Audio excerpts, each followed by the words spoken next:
Praise the Lord. ஆண்டவராகிய இயேசு சமாரியா நாட்டின் வழியாக கடந்து போகும்போது ஒரு கிணற்றை கண்டு அங்கே அவர் அமர்ந்தார் என்று சொல்லி நாம் பார்க்க. அந்த கிணற்றண்டையிலே ஒரு ஸ்திரீ தன்னுடைய தாகத்தை போக்கிக் கொள்ளும்படியாய் தண்ணீர் முள்ள வருகிறாள்.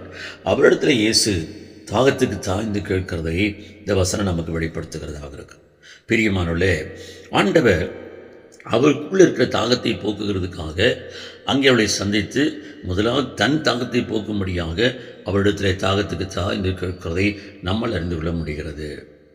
தேவன் எதிர்பார்க்கிற தாகத்தை நாம் தீர்ப்போம் என்று சொன்னால் நம்முடைய தாகம் என்கிறது தன்னாலே தீர்ந்து போகும் என்கிறதை இந்த நிகழ்வின் மூலமாய் நாம் புரிந்து கொள்ள வேண்டும்.